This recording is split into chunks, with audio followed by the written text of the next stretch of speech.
Assalamualaikum warahmatullahi wabarakatuh. Bismillahirrahmanirrahim. Alhamdulillahirabbil alamin. Wa bihi nasta'in wa ala umuri dunya waddin. Qala rabbi shrahli sadri wa yassirli amri wahlul 'uqdatam min lisani yafqahu qawli, amma ba'du. Sahabat-sahabatku sekalian dimanapun berada,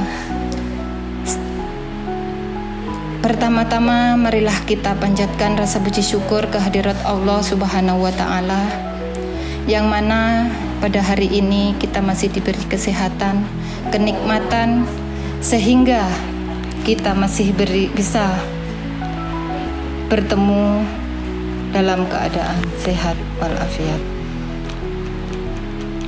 Tak lupa sholawat dan salam marilah kita haturkan kepada junjungan kita Nabi besar Muhammad Sallallahu Alaihi Wasallam, yang telah membimbing kita dari zaman jahiliyah menuju zaman terang benderang, yaitu agama Islam. Sahabat-sahabat yang dirahmati Allah Subhanahu wa Ta'ala, di saat ini saya akan menyampaikan kultum, yaitu tentang miskomunikasi antara orang tua dan anak.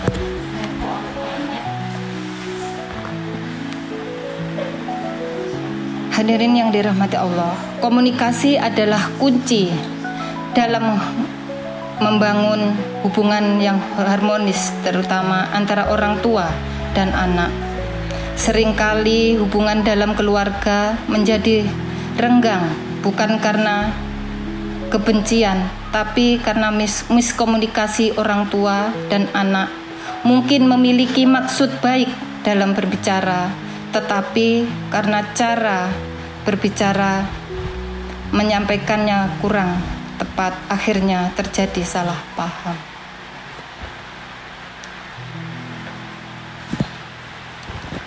Sahabat-sahabat yang dirahmati Allah Subhanahu wa Ta'ala, dalam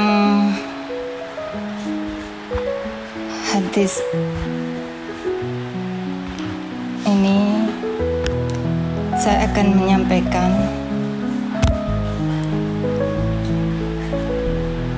wa kullil ibadihi yaqulu lati hiyal hasan inna syaitana yanza'u yanahum inna syaitana kana lillah tabimani adu min tuwum mimbina. Dan katakanlah kepada mereka,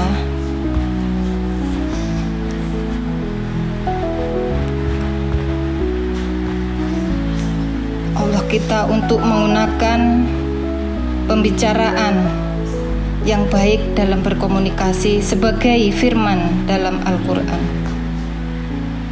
Dan katakanlah kepada hamba-hambamu, hendaklah mereka mengucapkan perkataan yang lebih baik. Benar, sesungguhnya setan itu menimbulkan perselisihan di antara mereka. Sesungguhnya setan adalah musuh yang nyata bagi manusia. Kisah Al-Isra ayat 53. Dari ayat ini kita belajar bahwa ucapan yang baik dapat menghindarkan kita dari perselisihan dan kesalahpahaman.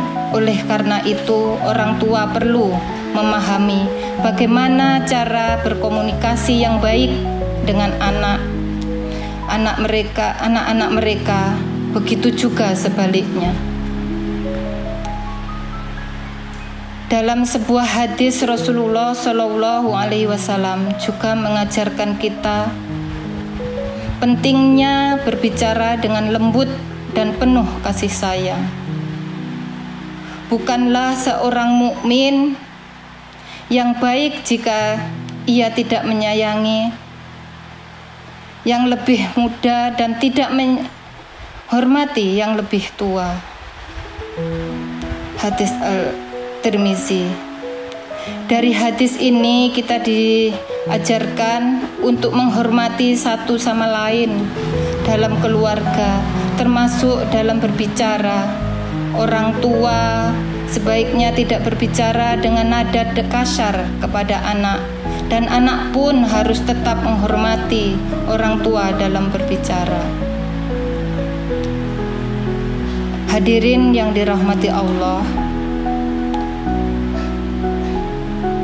agar komunikasi antara orang tua dan anak berjalan baik serta terhindar dari miskomunikasi adalah beberapa hal yang perlu diperhatikan. Mendengarkan dengan baik, jangan hanya ingin didengar, tetapi juga harus mau mendengarkan anak dengan penuh perhatian. Berikkan berlembut dan bijaksana. Rasulullah Shallallahu Alaihi Wasallam adalah contoh terbaik dalam komunikasi dengan kelembutan. Menggunakan kata-kata yang baik, hindari kata-kata kasar atau merendahkan yang dapat melukai perasaan anak.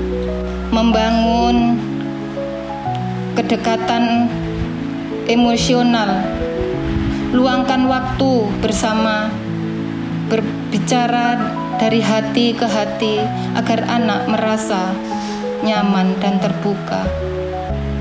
Menghindari emosi terlebih dalam berbicara, jangan membiarkan amarah dan menguras perkataan kita, karena hal itu dapat menyakiti hati orang lain. Semoga kita semua bisa membangun komunikasi yang baik dalam keluarga sehingga terhindar dari miskomunikasi yang dapat merusak hubungan.